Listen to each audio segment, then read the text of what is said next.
প্রিয় দর্শক, সাজ্জাদ কাদেরের শুভেচ্ছা নিন।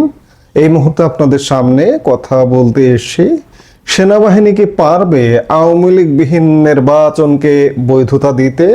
এই আলাপটা শুরু করবার আগেই বলতে চাই যে কিসের বৈধতা? বাংলাদেশের অর্ধেক মানুষের প্রতিনিধিত্বকারী দল আওয়ামী লীগকে বাদ দিয়ে পুরো সেনাবাহিনী নেমে যে নির্বাচনে সহযোগিতা করছে, লক্ষাধিক সেনা সদস্য মাঠে থেকে, এই নির্বাচনটা তো অবৈধ।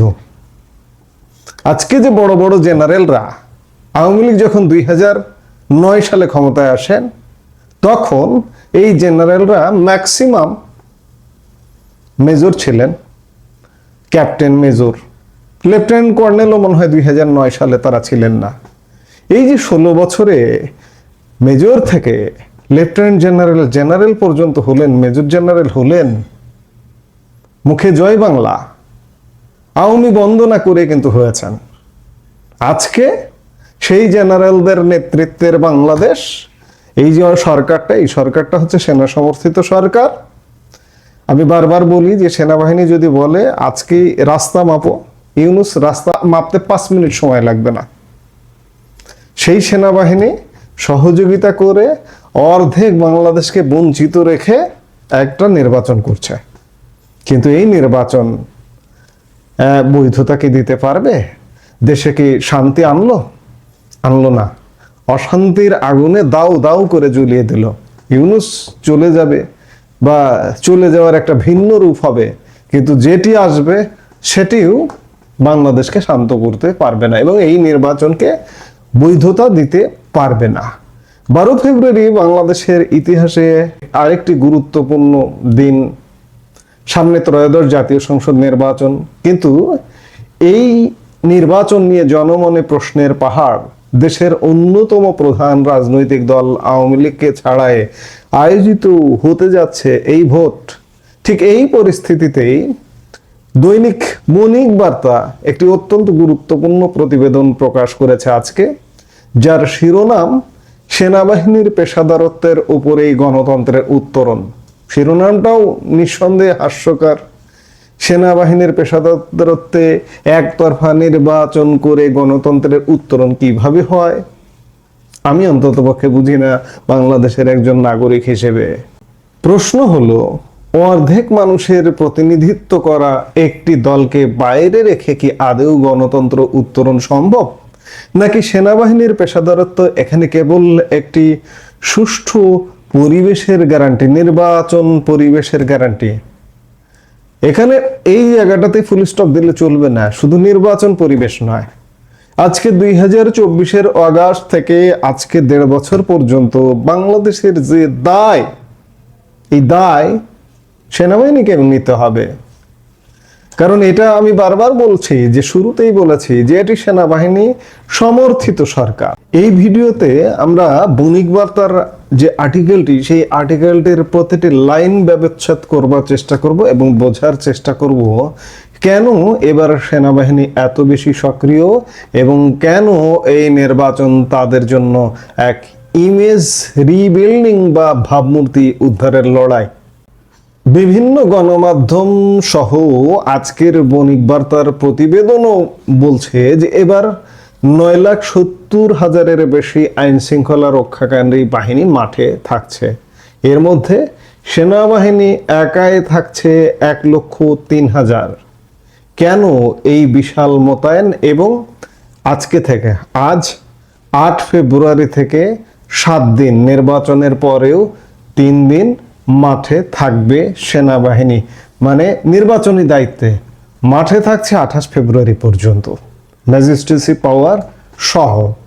বণিক বার্তার প্রতিবেদনে স্পষ্ট বলা হয়েছে, এবার কেন্দ্র দখল, জোরপূর্বক ভোট দেওয়া এবং সহিংসতা রোধে সেনাবাহিনীকে ইন-এইড টু সিভিল পাওয়ারের আওতায় বিশেষ ক্ষমতা দেওয়া হয়েছে।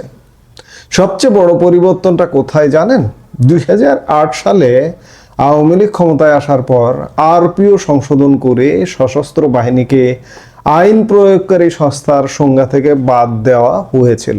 বর্তমান অন্তর্বর্তী সরকার সেই ক্ষমতা আবার ফিরিয়ে দিয়েছে, অর্থাৎ সেনাবাহিনী এবার কেবল টহল দেবে না, প্রয়োজনে আইন অনুযায়ী বল প্রয়োগ এবং ব্যবস্থা নেওয়ার সরাসরি ক্ষমতা রাখে। আর্টিকেলটি একটি অত্যন্ত সাহসী আলোচনা করেছে সেনাবাহিনীর গত 4টি নির্বাচনের ভূমিকা নিয়ে। 2014 সালে 153 আসনে বিনা প্রতিদ্বন্দ্বিতায় জয় একটা কলঙ্কজনক অধ্যায় ছিল। তৎকালীন সেনাপ্রধান জেনারেল ইকবাল করিম ভূঁইয়া দাবি করেছেন তিনি সংবিধান মেনেছেন, কিন্তু ভোটার উপস্থিতি ছিল নগণ্য। 2018 সালে রাতের ভোট হিসেবে পরিচিত এই নির্বাচনে সেনাবাহিনী মাঠে থাকলেও অভিযোগ ছিল তারা ছিল মূলত নিষ্ক্রিয়। 2024 সালের একতরফা নির্বাচনে সেনাবাহিনী সরকারের প্রশাসনিক ব্যবস্থাপনাকে সচল রাখতে সহায়তা করেছে বলে বিশ্লেষকদের দাবি। বণিক বার্তা এই ইতিহাসগুলো মনে করিয়ে দিয়ে বলছে, এবারের 12 ফেব্রুয়ারি নির্বাচন সেনাবাহিনীর জন্য একটি রিহ্যাবিলিটেশন মোমেন্ট বা পুনর্বাসন মুহূর্ত। তারা কি গত 3টি নির্বাচনের বিতর্কিত ছায়া থেকে বেরিয়ে আসতে পারবে?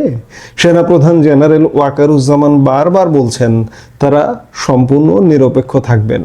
এই নিরপেক্ষতার উপরই নির্ভর করছে নির্বাচনের আন্তর্জাতিক গ্রহণযোগ্যতা। প্রতিবেদনে বলা হয়েছে সেনাবাহিনীর পেশাদারত্বের উপর গণতন্ত্রের উত্তরণ নির্ভর করছে, কিন্তু আওয়ামী লীগের মতো বড় দল প্রধান দলকে বাইরে রেখে কি গণতন্ত্র পূর্ণতা পায়? রাজনৈতিক বিশ্লেষকরা বলছেন গণতন্ত্রের উত্তরণ কেবল ভোটের দিনের শান্তির উপর নির্ভর করে না, এটি একটি দীর্ঘ প্রক্রিয়া। তবে বণিক বার্তার বিশ্লেষণ অনুযায়ী বর্তমান পরিস্থিতিতে সেনাবাহিনীর দায়িত্ব হলো একটি লেভেল প্লেইং ফিল্ড তৈরি করা। আওয়ামী লীগ নির্বাচনে নেই, এটি একটি রাজনৈতিক বাস্তবতা বা আইনি জটিলতার ফল হতে পারে, কিন্তু যারা নির্বাচনে অংশ নিচ্ছে যেমন বিএনপি এবং অন্যান্য দল, তাদের মধ্যে যেন কোনো পেশি শক্তির লড়াই না হয়, ভোটাররা যেন নির্ভয়ে কেন্দ্রে আসতে পারেন, সেটি নিশ্চিত করাই সেনাবাহিনীর লক্ষ্য। মির্জা ফখরুল ইসলাম আলমগীর ঠাকুরগাঁয়ের জনসভায় বলেছেন যে সেনাবাহিনী নিরপেক্ষ নির্বাচন চায়, আমরাও চাই। অর্থাৎ বড় একটি রাজনৈতিক পক্ষ সেনাবাহিনীর ওপর আস্থা রাখছে, কিন্তু আওয়ামী লীগের জনসমর্থন বা তাদের অনুপস্থিতি যে শূন্যতা তৈরি করেছে তা সেনাবাহিনীর অস্ত্র বা শৃঙ্খলা দিয়ে পূরণ করতে পারবে না। সেনাবাহিনী কেবল একটি প্রক্রিয়াকে স্বচ্ছ করতে পারে, জনগণের ম্যান্ডেটকে নয়। গত 5 ফেব্রুয়ারি ব্রিগেডিয়ার জেনারেল দেওয়ান মোহাম্মদ মঞ্জুর হোসেন একটি পরিষ্কার বার্তা দিয়েছেন। তিনি বলেছেন প্রয়োজনে আইনের আওতায় বল প্রয়োগ করা হবে। রুলস অফ এনগেজমেন্ট বা আরপিওর নতুন ক্ষমতা অনুযায়ী সেনাবাহিনী এবার অনেক বেশি শক্তিশালী। সেনাপ্রধান নিজে জেলা শহরগুলো সফর করছেন, কর্মকর্তাদের সাথে মত বিনিময় করছেন। এর উদ্দেশ্য দুটি: এক, সিভিল প্রশাসনকে আশ্বস্ত করা যে সেনাবাহিনী তাদের পাশে আছে; 2, সাধারণ মানুষের মধ্যে আত্মবিশ্বাস ফেরানো। বিগত নির্বাচনগুলোতে মানুষ দেখেছে সেনাবাহিনী দাঁড়িয়ে আছে আর কেন্দ্র দখল হচ্ছে। এবার যদি তারা সত্যিই কেন্দ্র দখলকারীদের বিরুদ্ধে বল প্রয়োগ করে তবেই মানুষের আস্থা ফিরবে। কিন্তু আওয়ামী লীগ সমর্থকরা এই নির্বাচনকে কতটা গ্রহণ করবে তা এখন বড় একটি চ্যালেঞ্জ। ইতিমধ্যে আওয়ামী লীগের কেন্দ্রীয় নেতৃত্ব থেকে নির্বাচন বর্জনের ঘোষণা দেওয়া হয়েছে, ভোট না দিতে বলার কথা বলা হয়েছে। গতকালকেও আওয়ামী লীগ প্রধান শেখ হাসিনা পুত্র সজীব অজেদ জয় আওয়ামী লীগের ভবিষ্যৎ কাণ্ডারি ভিডিও বক্তব্যে জানিয়েছেন যে এই নির্বাচনে আপনারা ভোট দেবেন না, ভোট দিতে যাবেন না। স্বাভাবিকভাবে আওয়ামী লীগাররা এই নির্বাচনে ভোট দিতে যাবে না। বণিক বার্তার আর্টিকেলে যে গণতন্ত্র উত্তরণের কথা বলা হয়েছে তা মূলত একটি অবাধ ও সুষ্ঠু নির্বাচন অনুষ্ঠানের প্রাথমিক ধাপ। একটি নির্বাচনের গ্রহণযোগ্যতা দুটি বিষয়ের উপর নির্ভর করে: এক, অংশগ্রহণমূলকতা, যেখানে বড় সব দল থাকবে; 2, স্বচ্ছতা, যেখানে ভোট কারচুপি হবে না। দুর্ভাগ্যবশত প্রথম শর্তটি অর্থাৎ আওয়ামী লীগের অংশগ্রহণ পূরণ না হওয়ায় এই নির্বাচন শুরু থেকেই একটি অপূর্ণতা নিয়ে যাত্রা করছে। তবে দ্বিতীয় শর্তটি অর্থাৎ স্বচ্ছতা পুরোপুরি নির্ভর করছে সেনাবাহিনীর পেশাদারত্বের উপর। যদি সেনাবাহিনী প্রমাণ করতে পারে যে তারা কোনো বিশেষ দলের লেঠেল বাহিনী হিসেবে কাজ করছে না, তবে হয়তো ভবিষ্যতে একটি প্রকৃত অংশগ্রহণমূলক গণতন্ত্রের পথ প্রশস্ত হবে। 12 ফেব্রুয়ারি ভোট কি কেবল একটি আনুষ্ঠানিকতা, নাকি নতুন বাংলাদেশের পথে প্রথম পদক্ষেপ? সেনাবাহিনী কি পারবে তাদের হারানো ভাবমূর্তি পুনরুদ্ধার করতে?